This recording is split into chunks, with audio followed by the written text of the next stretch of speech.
Okay, it's still not working, but we can go live on the YouTube. So we're gonna go ahead and do that. Shit. Oh, are we live?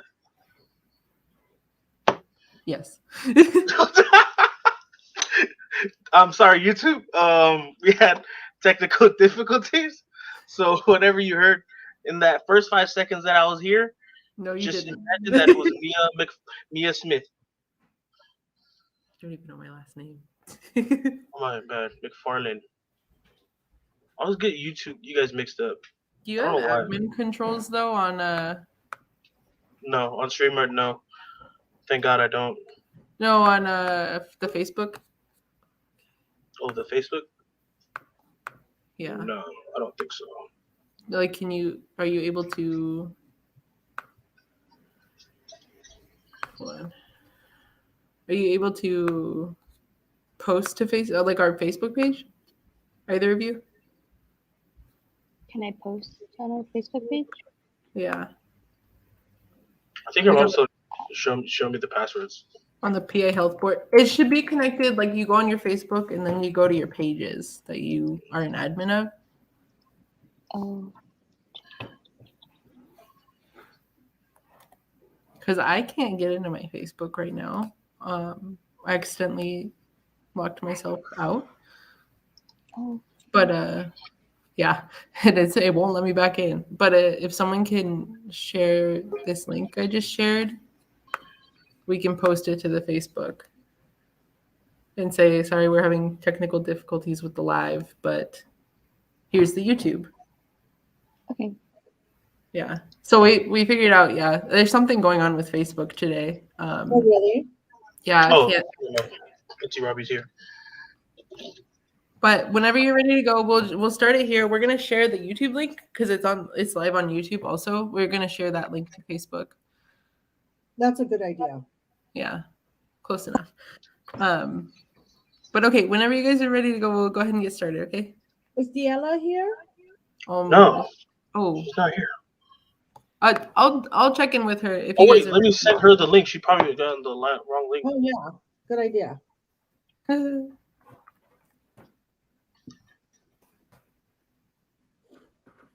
She's But probably freaking out right now. I don't think I have access to it either. Have Okay. access to what? Yeah.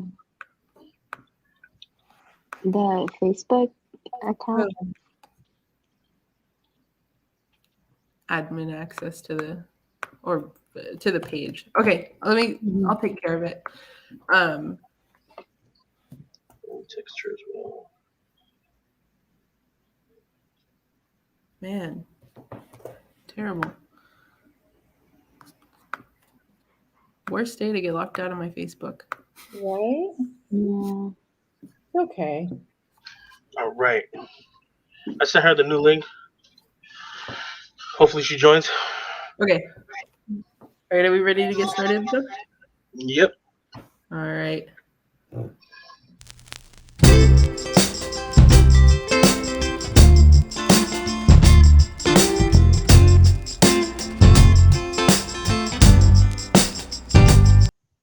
Hi guys, my name is Vital Delight King, and welcome to our YouTube event. Sorry, Facebook hasn't been. It's been kind of wonky lately, and so we couldn't do our Facebook Live, but we're here on YouTube. Also, we will have a co-host today, as you can see right there on my top right. Please introduce yourself, Gabby, and the stage is all yours. Hi, my name is Gabby Guerrero. I use she, her pronouns, and I'm the Palawan Cultural Navigator. Yeah. Right on. Thank you, Gabby. Now, the main agenda for today's event is to how to support your kids/students in higher ed. Now, I'm sure for those that went to college or trade school can relate to some of the things that will be discussed today. And to help us and you, the viewers, have a better understanding of that, we have our amazing Dr. Naroon Robin, or Auntie Robbie, and our awesome Diallo Ueki with us to explain and share with their experience as students and as a teacher what they went through. But before that, I would like for us to take a moment of silence to acknowledge the fact that we are not the original caretakers of this land. For me, it is the Puyallup tribe, or Puyallupish tribe, the correct pronunciation. And I'd also like for us to have a moment to send out some prayers for the Ukrainians out there and the people affected by war. So, a moment of silence.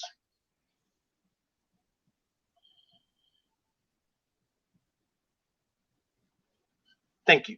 Now, for introductions, I'll give it over to Auntie Robbie. And please introduce yourself. Hello, everybody. My name's Robin Naroon, and you can call me Auntie Robbie or Robin, whatever you like. I'm here to talk a little bit about education for Pacific Islanders. I'm Marshallese on my father's side. My family comes from the island of Likiep. And Lai, could you show the slideshow?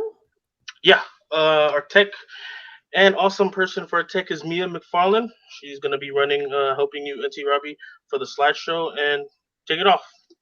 Okay. So for a little bit, okay, great, thank you. So I'm here with the Pacific Island Health Board to talk about education for our Pacifica scholars. Next slide, please. So we're really directing this presentation to our youth and to our families, and we want to talk about supporting our scholars and our families in educational settings, because it's not only our youth who go to school. It's, we don't come as individuals. We are part of families and of communities. And we hope to do this by talking story with you, like we do in our communities, right? So we'd love it if you ask questions, you share your ideas, your history, your opinions, your stories, as we share our stories with you. And at the end, we hope to discuss. I'll go through a couple slides pretty quickly, just to review it. And then at the end, we'd like to discuss some of these ideas. Next slide, please. So I wanted to share this poem I found, and it just really struck me. This really reminded me of being a student in a Western academy, and I think I'll just share it. It's by Ruparake Pataya, and it's called Kidnapped. It's from 1974. Next slide, please. Kidnapped. I was 6 when Mama was careless. She sent me to school alone 5 days a week. One day I was kidnapped by a hand of Western philosophers armed with glossy pictures, textbooks, and registered reputations, holders of VAs and degrees. I was held in a classroom guarded by Churchill and Garibaldi pinned up on one wall, and Hitler and Mao dictating from the other. Guevara pointed a revolution at my brains from his guerrilla warfare. Each 3-month term, they sent threats to Mama and Papa. Mama and Papa loved their son, paid ransom fees each time. Mama and Papa grew poorer and poorer, and my kidnappers grew richer and richer. I grew whiter and whiter. On my release, 15 years later, I was handed, among loud applause from fellow victims, a piece of paper to decorate my walls, certifying my release. I read that poem to you because it's from one of our Pacifica scholars, and it really struck me that this is how I felt when I went to school. Because as a nurse, going back to school, I experienced some of the same feelings, being in an educational setting that didn't really support the Pacifica part of me. Next slide. So we know that Pacific students, our college participation rate is pretty low. It's 54.9, and only for the total US, but only 47% for Native Hawaiian and Pacific Islander populations. And that's even more concerning when the data is further disaggregated by ethnic subgroup. So we see that for Samoans, it's 57.9, Tongans, 56.8, Native Hawaiians, 53, Chamorros is 49.3, and we don't see any Marshallese here or Fijians because we get lost in the data. But what we do know is that we don't have a very high college participation rate. And I want to be careful to say it's not our deficit. And we'll talk a little bit more about that, why it can be difficult for us to be in school. Next slide, please. So one of those reasons is because of our wealth data. So compared to whites in Washington State. So, I don't want to read all this to you, but for example, the first one says 88% of Native Hawaiian or other Pacific Islanders have a high school diploma compared to 93.3 for whites.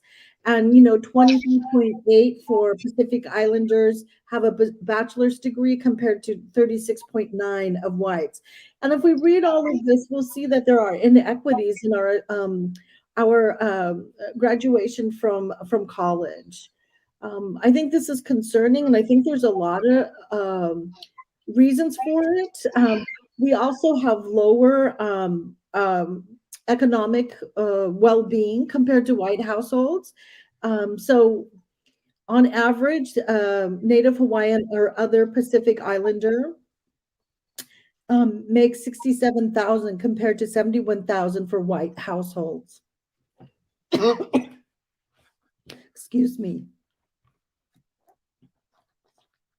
So this is, excuse me. I'm so sorry. So this is really concerning, and it's very difficult to go to school if you're not making the same amount of money. Next slide, please.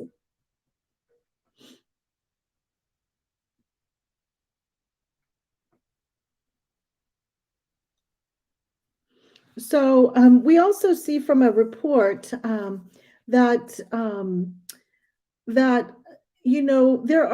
there are perceptions of Pacifica students, and this was in the islands, but there's a very significant amount of respect for our elders. We also many of us speak English as a second language. And unlike some other cultures, we are very community and family oriented. So our family responsibilities come often way before the idea of going to college would come. And I find this to be a barrier. It's like, how can you go to college when you're taking care of your family? We also have poor pre-college preparedness and prior academic experiences. Behavioral norms, I think our values of community and family and bringing along the whole community is counters to Western norms. And then our social identity and peer groups, we socialize with people that understand us, and we tend to be very close to people in our communities and have less confidence interacting with people in other settings. And I think some of this is related to discrimination. I think some of this is related to colonization. I think a lot of it's related to not having the resources that other people have. And so some of the challenges and barriers are, a financial need. So students will often have to work while they're going to school and prioritize making money for the family. That can really interfere with being able to study. And this was a report from Uhara et al. Next slide, please.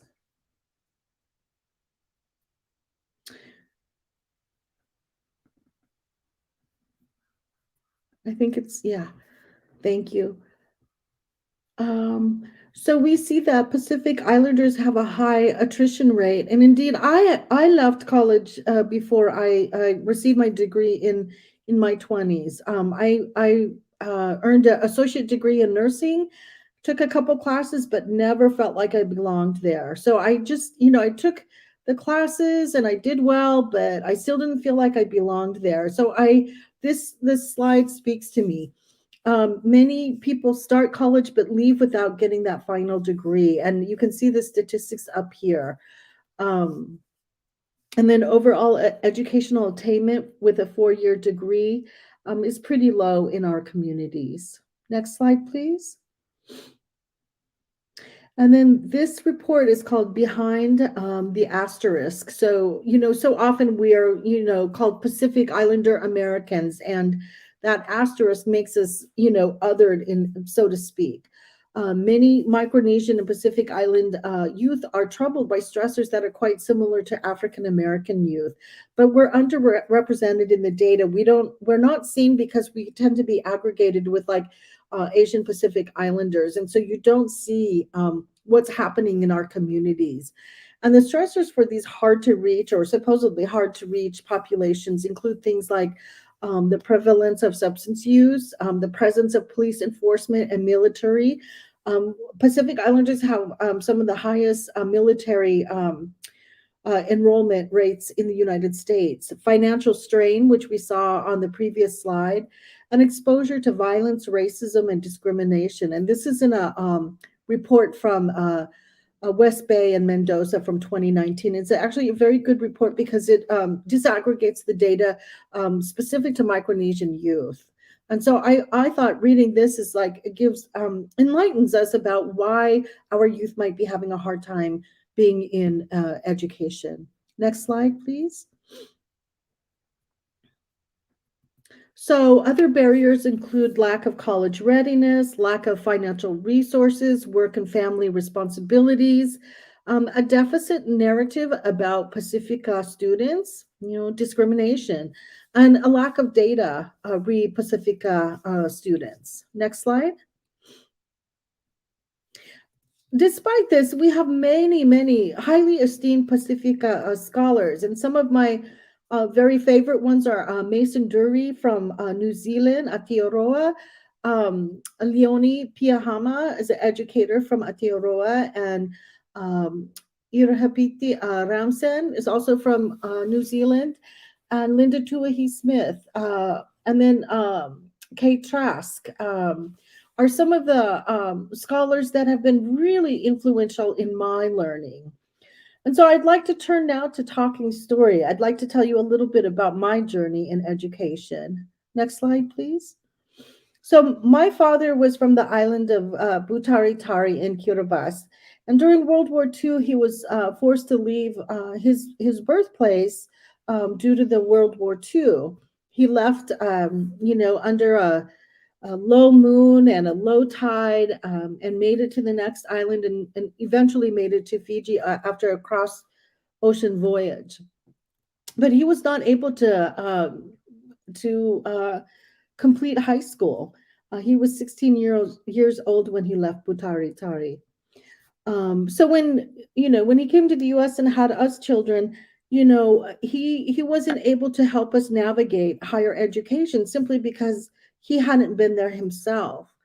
And I, as a young woman, was vocationally tracked, meaning I was sort of told, you go into this track that might be easier for someone from your social location. And it wasn't until there was a critical event in my workplace having to do with malpractice and racism that I was nearly ready, after having been a nurse for 15 years or so, nearly ready to leave nursing. Instead, I went back to school. And, somehow I found my rhythm. I was able to earn my baccalaureate and then my master's in community health nursing. And eventually I earned a PhD in nursing science. Following that case, I was a labor and delivery nurse for many years.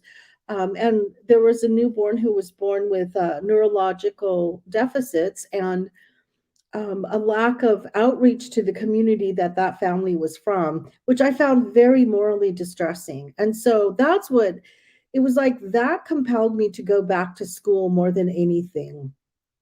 Next slide, please. And so one of the things I'd like to ask you are, what are some of the strengths of our Pacifica communities that would help our students go back to school? What questions do our family members have about supporting our scholars? And what stories do our scholars want to share with us? I'll share with you that my father had passed away when I went back to school. And I think if I had, um, been taking care of my father, I don't think I could have gone to school.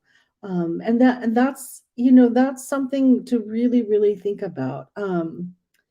What are some of the ways our culture has been erased when we are in educational settings? And so for me, being a Pacifica woman was not necessarily possible when I was in higher education. It's like you have to sort of hide your identity to make it, which is quite disturbing. And what are some of the successes and recommendations we all have to help our scholars? And so those are the things I'd really, really love to talk about with you. Next slide. So we were hoping that we would be able to go into small discussion groups, and I'm not sure that's possible, but I think we can go back to the studio. Next slide. Thank you so much for listening to this presentation. I'm looking forward to talking to you about all these questions and how we can support our scholars.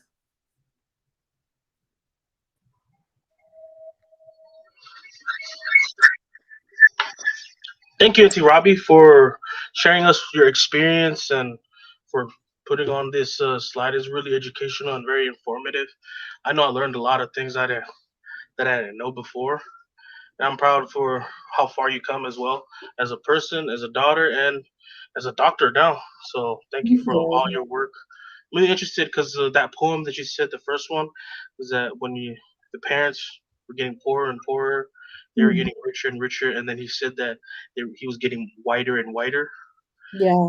That really hit me too because I know me personally, I'm not gonna lie, I did become a little bit more white and white because the use of the English language and the not me not using Samoan and that much anymore as kind of turned my view as well. Turned it towards a little bit of towards Western culture. Mhm. And now that working with these guys and hearing what you say, I've been trying to speak Samoan again. I mean, I can still speak, but Mhm. once you forget to, once you repetition, like you're speaking and speaking, you forget words. Your mouth forgets how to pronounce the right word, and so it's really interesting because that poem literally reflects on what I am right now. So it was really awesome. And Thank you. do you guys have any things you guys want to say, Gabby?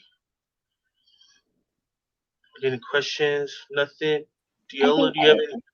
Oh, go ahead. Go sorry. ahead. I think I do have one. Like you mentioned that you were a faculty member at one of the nursing institutes. I guess like how have you been able to navigate like being in like a predominantly white institution, and seeing those microaggressions? That's an absolutely wonderful question. I appreciate that so much, Gabby. I think it's really because much of my work centers around supporting BIPOC students, and specifically Pacifica students. When I meet them, I'm always thrilled, and I immediately tell them I will take them. I tell them where my office is and to come to my office and come visit me anytime. And I do tell them kind of on the down low that you're going to encounter microaggressions here. You're not necessarily going to feel like you can be a Pacifica person. You're going to have, you're going to be asked to hide that, and it doesn't feel that feels horrible. But what would be helpful is to be with other people like you. So I find, we have our committees and our, what do you call it, like student clubs, Pacifica clubs. We also, I see BIPOC students like speaking generally about Black, Indigenous, people of color.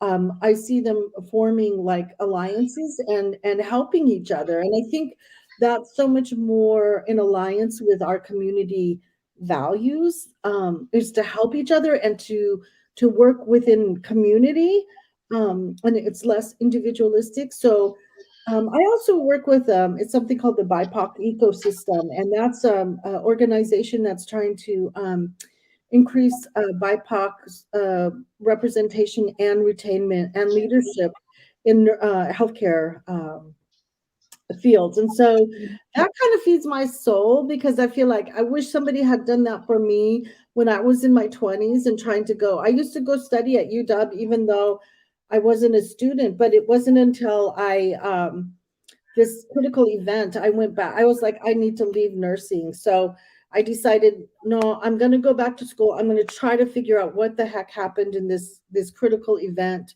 and undo that. And I did. And so I'm always glad to be sharing with the community. I work with a community health coalition on things just like this. I know. Awesome question and awesome answer. I also have another question. What was the what were the differences between as a student when you were in college and now as a teacher that you see in like, so for example you have systems like where they have communities to come together like BIPOC communities like you said. What were the difference when you were a student and now? Like You how know, they supported the mental health and emotional and physical as well for students. I think when I was young, we didn't ever talk about like mental health or supporting our BIPOC students. Like it really wasn't on the radar. But I think now it's more on the radar. But I'll be honest, I think in a lot of ways, maybe it hasn't changed. Like there are still microaggressions that you'll see like in the clinical setting or the educational setting. Um, I think there are some people who are more aware. So if you are having that difficulty as a student, I would definitely say go to a trusted person or professor. And I think like the PI Health Board is assisting our youth in their mental health. These last couple of years have been incredibly difficult for our youth, for everyone, right? So I'm so Hmm. proud when our community comes together and holds up our youth, and takes care of our elders. That's the most important thing we could do. Got it. Thank you. You guys have any other questions? No? The comment section, do you have any questions? No. Well, thank you, Auntie Robbie. That was really awesome, and I Oh, really thank like hearing from you, especially your experience and stuff every time we meet. Now, on to our second guest panelist, Diela Ueki. Please introduce yourself, and the show's yours. Can you guys hear me okay? Sorry, what? Can you hear me okay? Now, like if you're like that. Okay, I'll be that close then. Sorry, I'm on campus, so kind of hard to find a space. Ali, ang kila ko di Ella Uweki. Hello, my name is di Ella Uweki. I go by they, them, and she, her pronouns, and I'm a Clown Community Navigator for the Pacific Islander Health Board. In honor of today, oh, could you bring up the PowerPoint, please? Sorry, what, Diela? Could you bring up the PowerPoint if that's okay? Oh, PowerPoint, got it. Oh, oh, hold on. There you go. Thank you. Nice. So, in honor of today's topic, supporting our college students, I wanted to start a conversation around navigating Pacifica identity within higher education.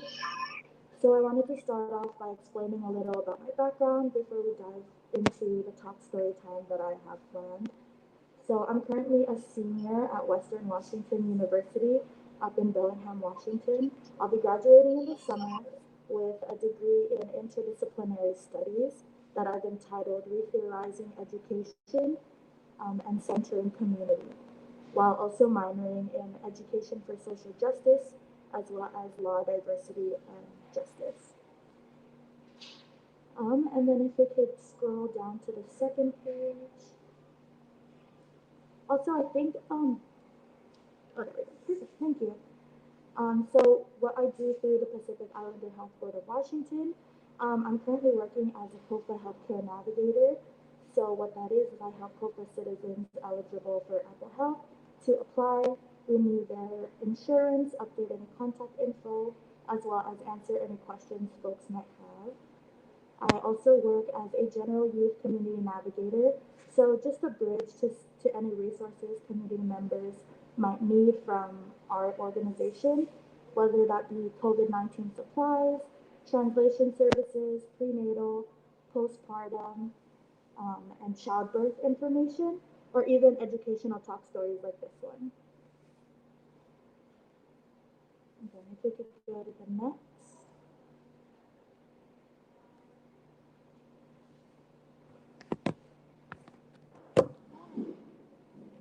Sorry, I got a message that I'm not speaking loud enough.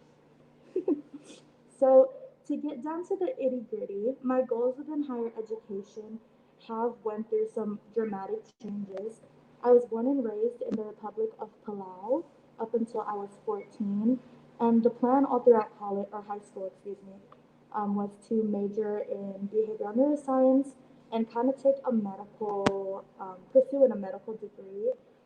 And then I moved towards sociology the moment I took an ethnic and relations course. And that just kind of changed my whole perspective on life and everything that my education in Palau didn't necessarily reveal to me as a child. So now my final goal or my major is retheorizing education and centering community, which essentially is to take a look at all community work and activism and resilience, and to highlight that and make that the focus of education. College has become a space where I can reflect on my own identity. My coursework focuses primarily on ethnic studies, indigenous history, as well as human services. So, yeah. If you could go to the next slide. So this is just kind of a talk story. I realized that we don't really have breakout rooms, but I was hoping as the four of us who are on here, we can kind of think of these questions and discuss.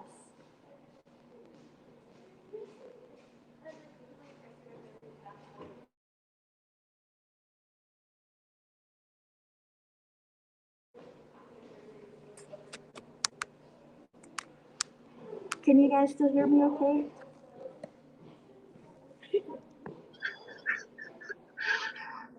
Now I can. Oh my God, I've been I'm talking. like right next to the mic like that. I was like, I can hear her. No, I'm so sorry. It's okay. Oh, okay. So before this slide, I just basically went through my whole education experience. And truly, it's because of the lack of education about BIPOC communities that have changed my pathway from medical to more of community based organizing. But for this slide, I basically wanted us four to just kind of discuss these two questions. And I also brought up two quotes from Pacifica scholars that I really thought were a great thing to lead the conversation. Mm. Yeah. How do we define ourselves within academia? Well, in the last event, Chasman brought up a good point as that some Pacific Islander students, excuse me, especially like I know for a fact, I thought this as well. I thought we were just only good at sports, not good at anything else, but just sports. We're dumb. But then as I grew older and I went through like high school and stuff, and I saw all my brothers and sisters of the Pacific Islands, I noticed that we're really smart. It's like we're just good at different things, not the regular stereotypical Western society, what they shove down our throats. My bad, but like that's what I feel like whenever I listen to their education talks and stuff like that. I know for a fact I'm good at stuff with hands on. I can figure things out if I'm looking at it, I'm touching it. But if you put me in a class, I'm not. I mean, I'm asleep. I know some other Pacific Islanders are like that as well. But then there's also my cousin's. He's a book wizard. Like you ask him something, and he'll know the answer like that. So I hate the narrative that all Pacific Islanders are only good at sports and hitting people, and they don't know that we're just diamonds in the rough.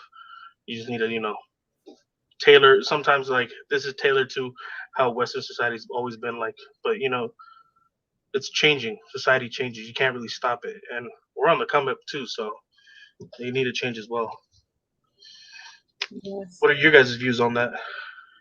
Well, I think, this is Robin, and I think it's amazing that our ancestors could travel over oceans without like ultrasound and all sorts of, mapping devices, like just using the sun and the waves. And, they knew so much. That ancestral knowledge and the ways that we know things are very much discounted. And I think, people can't even go across the ocean now without high technology, and that's what our ancestors did. So I always want our youth to be very proud of where we came from.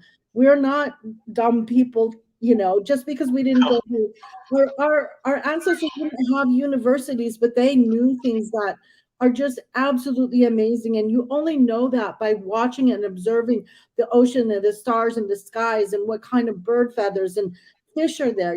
It's amazing what they did, and I never want to lose that.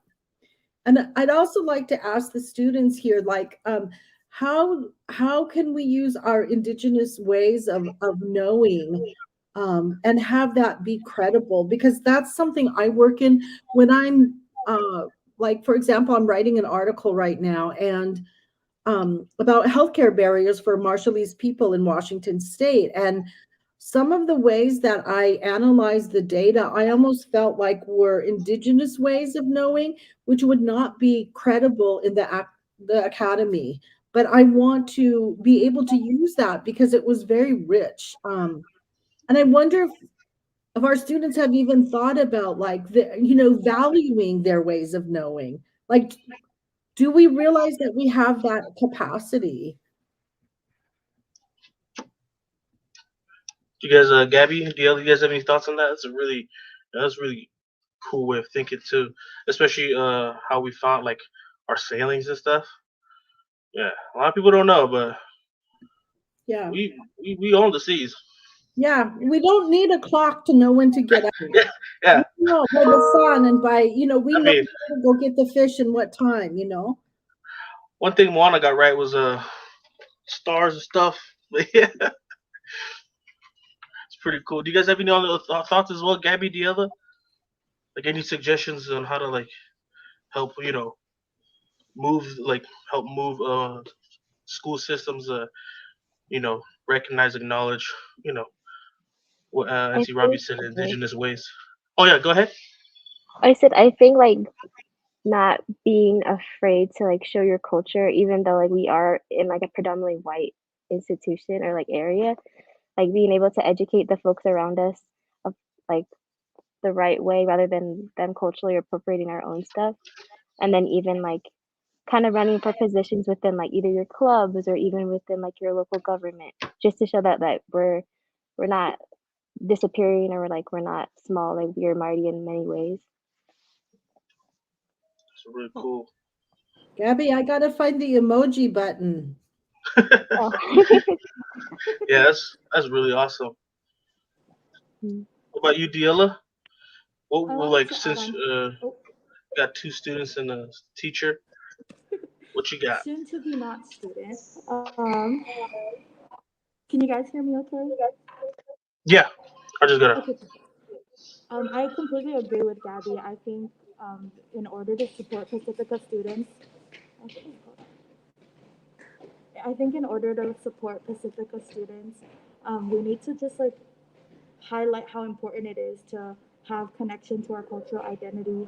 I also think that creating space and community wherever you are, finding people to be part of that community is like the best thing for Pacifica students. Just like Robin brought up earlier, I truly believe that education is within community, and all these like Western ideas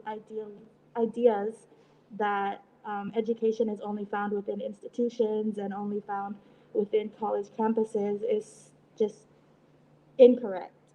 And in order to support any academia or any Pacifica scholars, there needs to be that community resilience and connection. And this is Robin, and one of the things I'd like to say is that I think that it's good for our students to go to their families and say what it is that they're going through, and even say like, I'm in this very Western academy that doesn't fit always with our Pacifica values. I really regret that I couldn't share my educational journey with my father, who passed away before I started that educational journey. But I was talking to a student who's applying for graduate school, and she's tomorrow, um, and she wants to go to nursing school. And she was talking about like, I have a family, I have a little, 2-year-old, and I have parents, and I don't know how I'm going to do it. But she was talking to her family and saying, okay, this is what it's going to look for. Like the next 3 years, it's going to be hard, and I'm not going to be available, and I'm going to rely on you for childcare, and I won't be able to work so many hours and make so much money. But Mm, she was talking to them and getting the support of our family. And so I think bringing our families into it and including them in part of the process and relying on them, because our families, we take care of each other, right? And if we can take care of our students, then our students will take care of us too. Like it goes back and forth, right? It's not just a one-way proposition. And that's one thing I regret I couldn't do with my own father. yeah. Sorry about that, Robin. I wish you. I'm pretty sure you'd be really proud of the person you are today, and of the achievements that you have as well. Thank you. Really, really awesome. That's a true statement too. We need our families to support us. So Hmm. the second question would be, how can we uplift our Pacifica scholars? I feel like there's recognition. That's just me. If we spread the word out that these guys are representing us, and we're not just dumb people. We know stuff. Look at me, basically. What about you guys? I agree, Lottie. I wanted to add on to that. I think recognition is like the should be at the forefront because there are a lot of upcoming Pacifica scholars in literature, in the media, everywhere. But it's just the way society has kind of deemed something more important than others that our Pacifica students aren't seeing the representation and the recognition that they need to kind of uplift themselves and uplift their identities. Yeah, I agree with you as well. Auntie Robbie, Gabby, anything to add on to that? I'll just say that I'm meeting so many incredible Pacifica youths who are really using critical lens to look at what happened to them instead of just buying into what they're told, like what they're told in the Western Academy about, what knowledge is and how we should be thinking. These young scholars are really, really using a critical lens, and I am so thrilled and so proud.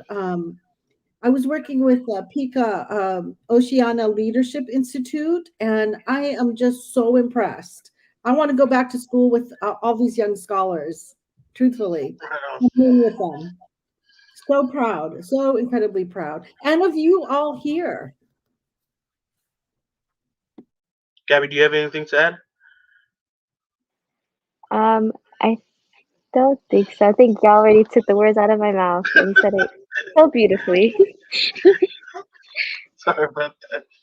But yeah, just basically recognition, and just I don't want The Rock and Jason Momoa to be our only representatives. I mean, yeah, they represent a little like it's about drive, about power, but yeah, like I want more than just that. So I know you guys stay humble, and yeah, but Diella, you can continue with your slides. Alrighty. So before we move on, I just wanted to highlight these two quotes. The first is from the scholar David Palaita in his dissertation, "The Space That is Sacred, Vasa Ocean Pacific Islanders in Higher Education." And he says it's a progressive and critical effort to survive and incorporate your cultures as tools for navigating legitimate fields of study. And the second by Rick Bonus. He conducted an interview with UW Pacifica students and created what is called The Ocean in the School, Pacific Islander students transforming their university. And something that really stood out to me in his paper was transforming schools entails reworking places of learning in a structural sense instead of focusing solely on making students individually conform or change in order to do better in them. And then if we could move to the next slide.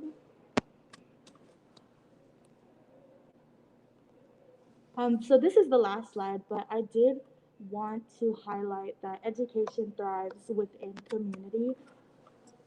Being at a university is both a privilege and a gift, but I did not need to come to an institution to learn about community resilience.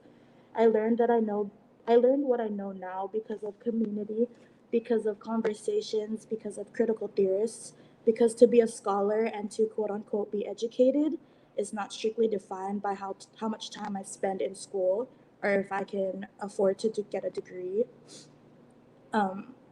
However, in order to find a Pacifica representation, I want to see within the media, within academia, within literature, and so forth, I needed to put myself into spaces where I can make sure my voice is either going to be counted or to be heard.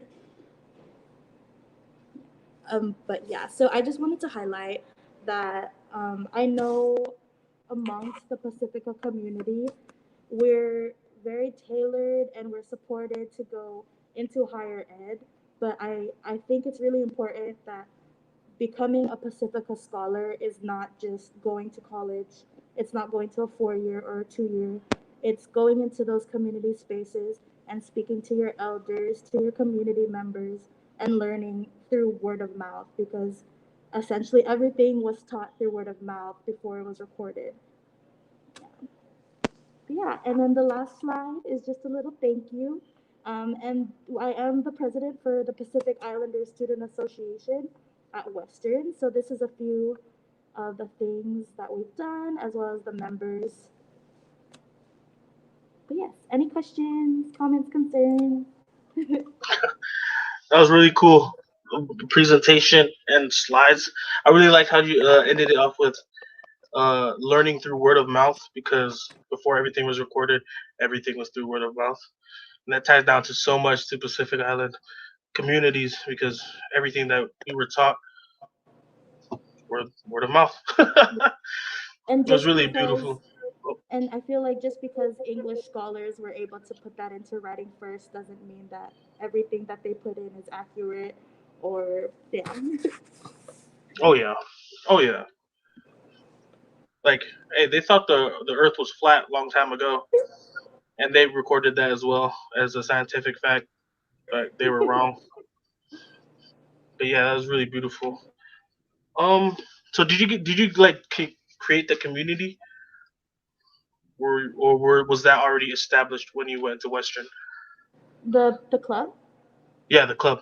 No, so it was originally the Oceanic Student Association, um, but we actually just recently changed it last quarter to better represent the Pacific Islands because a lot of folks thought it was a marine biology club instead of, you know.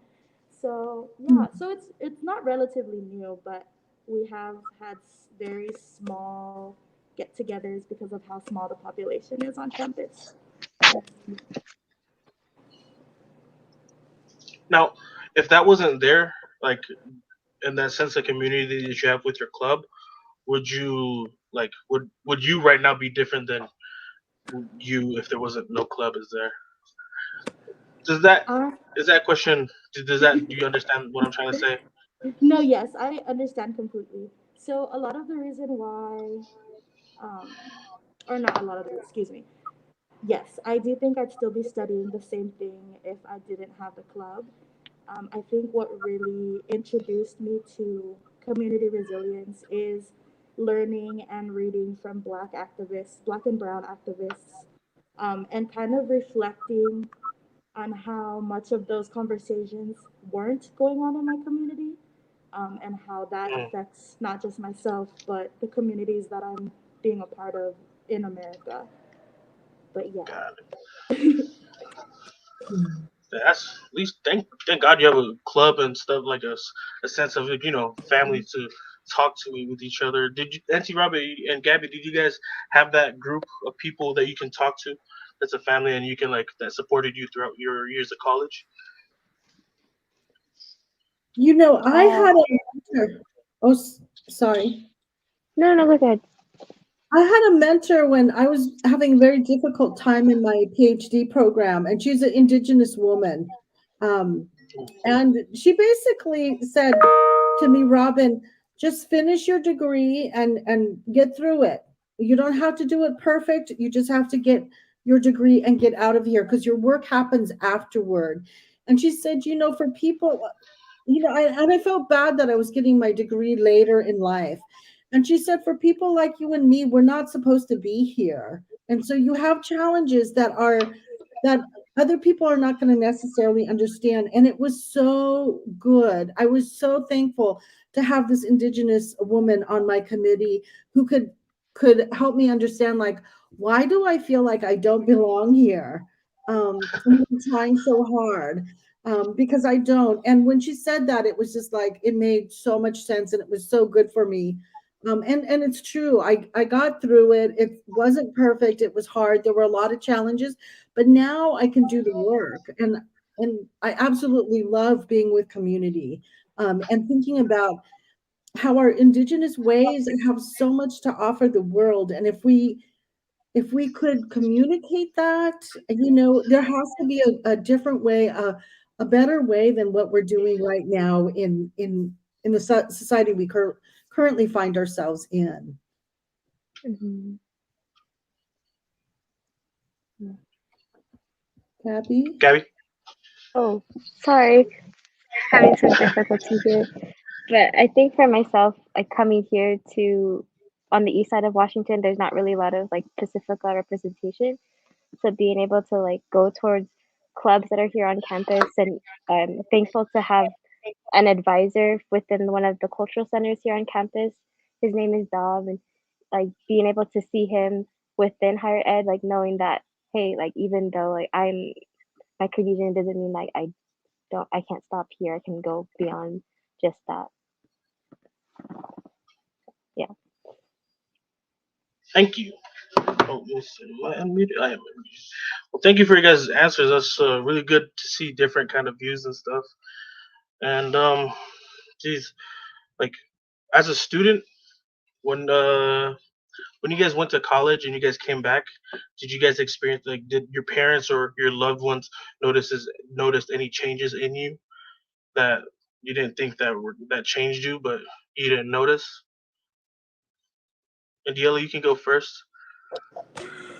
Yes, I want to say that if you know that rebel cousin in your family that the elders are always talking about, I feel like I'm that person after college, because the conversations that I put myself into while being on campus, I will say are hard, especially when I want to talk about them amongst elders.